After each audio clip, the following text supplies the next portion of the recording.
ഞാൻ വലിയ rank holder, അതായത് ഫസ്റ്റ് സെക്കൻഡ് തേർഡ് ആ ഒരു റാങ്കിലൊന്നും നിൽക്കുന്ന ആളല്ല. ഒരുപാട് നാളായില്ല പഠിച്ചിട്ട്. കറക്റ്റ് 6 മാസമായുള്ളൂ. ഈ DHS DMEക്ക് വേണ്ടിയിട്ട് മാത്രമേ ഞാൻ പഠിച്ചിട്ടുള്ളൂ. എൻ്റെ മുന്നിൽ കൂടെ IMS പോയി, DI പോയി, ഈ ലാസ്റ്റ് അനലിസ്റ്റ് പോയി. ഞാൻ മൈൻഡ് ചെയ്തില്ല, പോട്ടെ എന്ന് വിചാരിച്ചു. ഇനിയും ഉണ്ടല്ലോ. എൻ്റെ ഹസ്ബൻഡ് പറയും, നിൻ്റെ ലൈഫ് തീർന്നിട്ടില്ല, ഇനി ഇഷ്ടം പോലെ ഉണ്ട്, എനിക്കിപ്പോൾ 27 വയസ്സായല്ലേ ഉള്ളൂ, നീ മരിക്കണ്ടെന്ന് പറയും.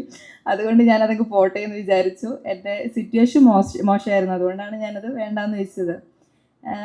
ഈ DHS DMEയുടെ നോട്ടിഫിക്കേഷൻ വന്ന് ഒക്ടോബർ നവംബർ ആണ്.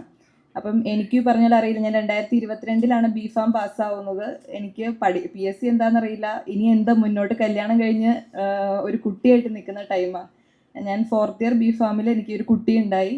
അത് കഴിഞ്ഞ് ഞാൻ കുട്ടിയെ നോക്കി വീട്ടിൽ ഇരിക്കുന്ന സമയത്താണ് എനിക്ക് ജോലിയില്ലാത്തതിൻ്റെ പോരായ്മ മനസ്സിലായി. ഞാൻ ഇങ്ങനെ വീട്ടിലിരിക്കുന്ന ടൈമിലാണ് ഈ DHS DME എക്സാം ഉണ്ട് ഉടനെ, അതിനുവേണ്ടി പഠിക്കാൻ വേണ്ടിയിട്ട് എന്നോട് 2-3 പേര് പറയുന്നു. അപ്പോൾ എനിക്ക് സാംസൺ മെഡ്ലൈനൊന്നും അറിയില്ല.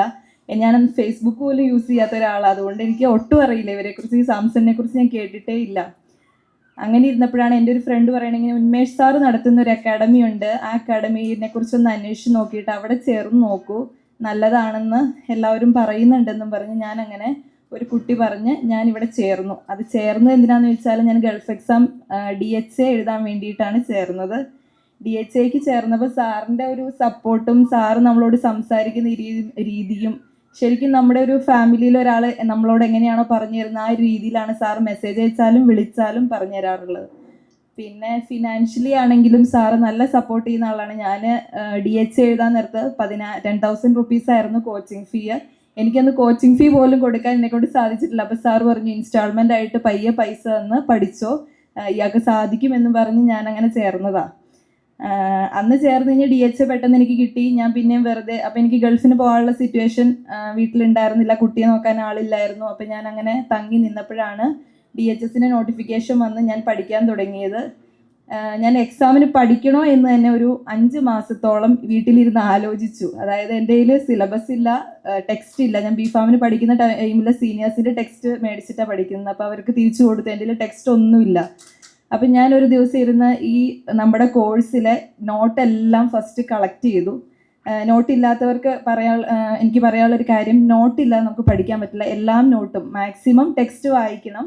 ഇനി ടെക്സ്റ്റ് ഒന്നും ഇനിയിപ്പം പുതിയതായിട്ട് മേടിക്കാൻ പറ്റില്ലാത്തവർക്ക് നമ്മുടെ സാംസങ്ങിൻ്റെ നോട്ട് അത്യാവശ്യം നല്ല വാസ്റ്റ് ആയിട്ടുള്ള നോട്ടാണ്, നല്ല നോട്ടാണ്. നമുക്ക് പല രീതിയിൽ പല കോച്ചിങ് സെൻ്ററുകാർ തരുന്നുണ്ട്. ഞാൻ ഇതല്ലാതെ വേറെ കോച്ചിങ് സെൻ്ററിനെ കുറിച്ച് അന്വേഷിച്ചപ്പോഴും ബാക്കിയുള്ളവർ നമ്മൾക്ക് സ്പൂൺ ഫീഡിങ് ടൈപ്പിൽ, അതായത് ആ ഒരു എന്താ പറയുക, OMR ടൈപ്പ് ആ ഒരു ക്വസ്റ്റ്യനാണ് നമുക്ക് തരുന്നത്. പക്ഷേ ഇവരെന്ന് പറഞ്ഞു കഴിഞ്ഞാൽ നമ്മുടെ മെഡ്ലൈൻകാർ നല്ല വാസ്റ്റ് ആയിട്ടുള്ള നോട്ട്, ആ നോട്ട് വായിച്ചാൽ ടെക്സ്റ്റ് വായിക്കുന്നതിന് തുല്യം. അപ്പം ഞാൻ അങ്ങനെ എല്ലാ നോട്ടും ഫസ്റ്റ് കളക്ട് ചെയ്തെടുത്തു. ഡിസംബറിൽ ഞാൻ നമ്മുടെ ഈ മെഡ്ലൈനിലെ വാട്സപ്പ് ഗ്രൂപ്പ് എടുത്തിട്ട് കുറേ പേർക്ക് ഇൻഡിവിജ്വലായിട്ട് മെസ്സേജ് അയച്ചു. എനിക്കറിയില്ല എൻ്റെ കൂടെ ആരെങ്കിലും വേണം പഠിക്കാൻ, ഞാൻ ഒറ്റയ്ക്ക് പഠിച്ചാവില്ല എന്ന് കണ്ടിട്ട് ഞാൻ കുറേ പേർക്ക് മെസ്സേജ് അയച്ചു.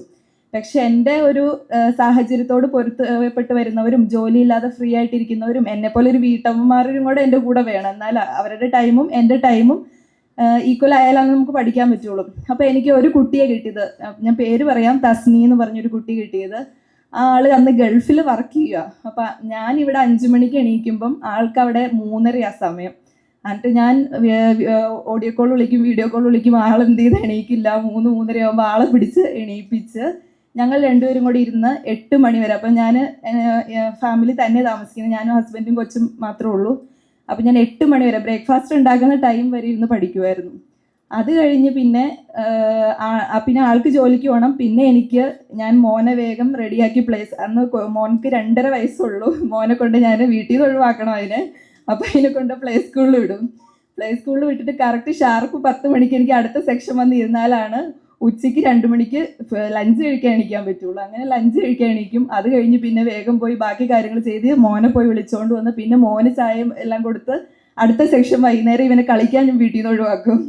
അങ്ങനെ മോനെ ഞാൻ കൂടുതൽ സ്ട്രഗിൾ ചെയ്തേക്കണം, എൻ്റെ കഷ്ടപ്പാടുകൾ കൂടുതലും ഷെയർ ചെയ്ത് അനുഭവിച്ചേക്കണം എൻ്റെ മോൻ തന്നെയാണ്. അങ്ങനെ അവൻ കളിച്ചിട്ട് വരുമ്പോൾ 6 മണി വരെ ഞാൻ വീണ്ടും ഇരുന്ന് പഠിക്കും. പിന്നെ അവനെ ഒഴിവാക്കാൻ വേണ്ടി ഞാൻ ഉറക്കും. 6:30-7 മണിയാകുമ്പോൾ പിടിച്ച് ഉറങ്ങിയില്ലെങ്കിൽ ഞാൻ അടിച്ചുറക്കും. അത് കഴിഞ്ഞ് അടുത്ത സെക്ഷൻ ഫുഡ് കൊടുത്ത് അവനെ ഉറക്കി രാത്രി ഫുള്ളിരുന്ന് പഠിക്കുമായിരുന്നു. അങ്ങനെ കറക്റ്റ് 6 മാസം ഞാൻ പഠിച്ചോളൂ. പക്ഷെ എനിക്ക് വലിയ റാങ്ക് ഒന്നും കിട്ടിയില്ലെങ്കിലും ആ റാങ്ക് ലിസ്റ്റിൽ ഒരിടം കിട്ടിയത് എനിക്ക് ഭയങ്കര സന്തോഷമാണ്. കാരണം ഞാൻ ആദ്യമായിട്ടുള്ള PSC ആണ്, ഡിഗ്രി ലെവൽ ഒരു എക്സാം ഞാൻ എഴുതിയിട്ടില്ല, ആദ്യമായിട്ട് DHS-DME എഴുതുന്നത്. അത് കഴിഞ്ഞ് അങ്ങനെ ഡിസംബർ മുതൽ ഫെബ്രുവരി വരെ പഠിച്ചുകൊണ്ടിരുന്ന സമയത്ത് ഞാൻ അപ്രതീക്ഷിതമായി പ്രഗ്നൻ്റ് ആണെന്നറിയുന്നത്. അപ്പോൾ ഞാൻ വിചാരിച്ചു എന്നെ കൊണ്ടാവില്ല, ഞാൻ ഇവിടെ വെച്ചങ്ങ് നിർത്തിയേക്കാമെന്ന് വിചാരിച്ച് പഠിത്തങ്ങ് നിർത്താൻ തന്നെ തീരുമാനിച്ചു.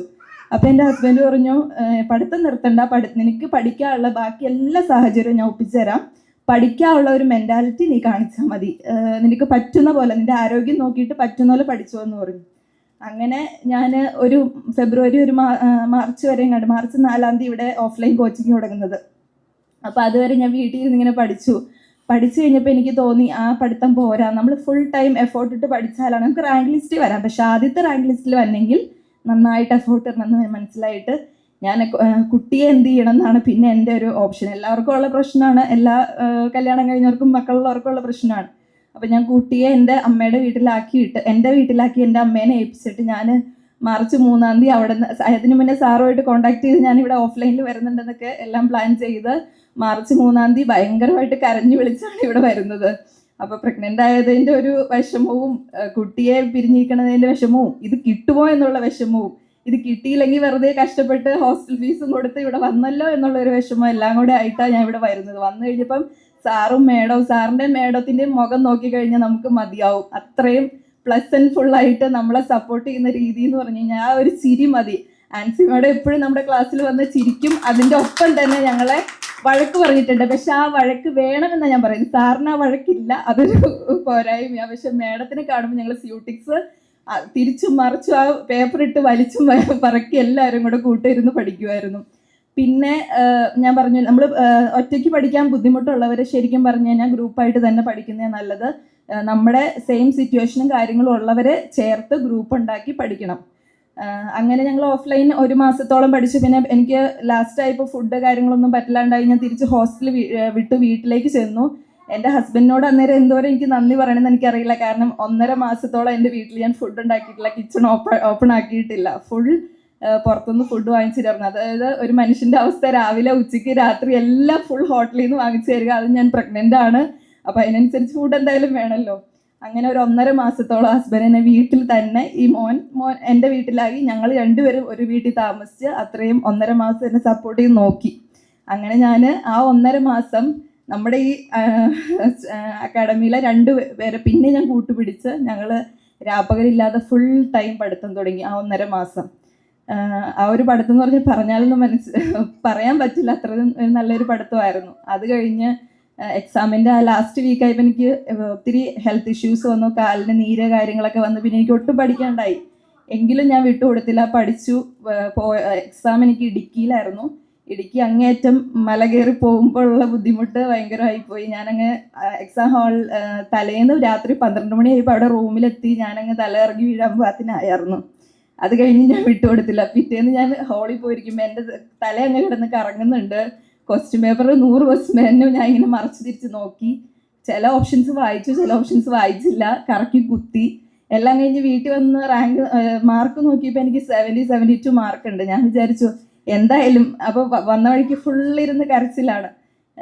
ഹസ്ബൻഡിനോട് പറയും ഇത് തീരുന്നില്ല, ഇനി നിനക്ക് ഏജ് ഉണ്ട്, നിനക്ക് എഴുതാം, നീ പേടിക്കണ്ട, നിനക്ക് കിട്ടിയില്ലെങ്കിൽ എനിക്കൊരു കുഴപ്പമില്ല. അപ്പം ഞാൻ ഹസ്ബൻഡിനോട് ചോദിച്ചത്, എന്നെ ഹോസ്റ്റലിൽ നിർത്തിയതും എനിക്ക് 1.5 മാസം ഫുഡ് വാങ്ങിച്ചു തന്നതൊക്കെ ഒരുപാട് നിങ്ങൾക്ക് എക്സ്പെൻസ് ആയില്ലേ, ആ എക്സ്പെൻസ് പോയല്ലോ എന്നോർത്ത എൻ്റെ സങ്കടം എന്ന് പറഞ്ഞു. എന്നാലും സാരില്ല, നിനക്ക് കിട്ടും എന്ന് പറഞ്ഞ് അങ്ങനെ വന്നു. ഡിലീഷൻ കാരണം ഒരുപാട് മാർക്കിൻ്റെ പോയി, എന്നാലും സാരമില്ല, എനിക്ക് റാങ്ക് ലിസ്റ്റിൽ ഒരിടം കിട്ടി, അത്രേ ഉള്ളൂ. എനിക്ക് ഒത്തിരി നല്ല റാങ്ക് ഒന്നും കിട്ടിയില്ലെങ്കിലും പ്രശ്നമൊന്നുമില്ല, അത്രേ എനിക്ക് പറയുള്ളൂ. അപ്പോൾ ഇനി എനിക്ക് പഠിക്കുന്ന കുട്ടികളോട് പറയാനുള്ളത്, ഒരിക്കലും പഠിത്തം നിർത്തരുത്. ഇപ്പം ഞാൻ ആ DHS-DME എക്സാം കഴിഞ്ഞിട്ട് നിർത്തി വെച്ചു, എനിക്ക് കുഞ്ഞു കുട്ടികളുണ്ട്. അപ്പോൾ നമുക്ക് ആ ലാഗ് വരുംതോറും നമ്മളെല്ലാം മറന്നുപോകും. അപ്പോൾ ഒരു ദിവസം ഒരു കുഞ്ഞു പോർഷനാണെങ്കിലും അത് പഠിക്കാൻ പറ്റുമെങ്കിൽ ഏറ്റവും നല്ലത്. പിന്നെ ദൈവത്തിനോട് നന്ദി പറയുന്നു. അക്കാഡമിയോട് പറയാൻ എനിക്കൊന്നുമില്ല, സാറിനെ എപ്പോഴും മെസ്സേജ് അയക്കുകയും വിളിക്കുകയൊക്കെ ചെയ്യാറുണ്ട്. വേറെ ഒരു കോച്ചിങ്കാരും ഇത്രയും ആത്മാർത്ഥതയോടുകൂടി കോച്ചിങ് ഒരു സ്റ്റുഡൻറ്റിന് കൊടുക്കണം ഞാൻ കണ്ടിട്ടില്ല. അത്രയ്ക്കും നന്ദി പറഞ്ഞാൽ മതിയാവില്ല. പിന്നെ എല്ലാവരും ഗ്രൂപ്പ് ഉണ്ടാക്കി കണ്ടിന്യൂ ആയിട്ട് പഠിക്കുക, ഡെയിലി ടെസ്റ്റ് കാര്യങ്ങൾ ചെയ്യുക. പിന്നെ ഒത്തിരി ഇനി എനിക്ക് DHS DME ഒക്കെ കുറച്ച് ഈ ക്യാപ്സ്യൂൾ രീതിയിൽ പഠിച്ചാൽ മതി. പക്ഷേ ഡിഗ്രി ലെവൽ എക്സാം ടെക്സ്റ്റ് വായിച്ച് പഠിക്കണം എന്ന് തന്നെയാണ് എനിക്ക് തോന്നിയത്. കാരണം ലാസ്റ്റ് അനലിസ്റ്റിൻ്റെ എക്സാമിൻ്റെ ക്വസ്റ്റ്യൻ പേപ്പർ കണ്ടപ്പോഴും എനിക്ക് അങ്ങനെയാണ് തോന്നിയത്.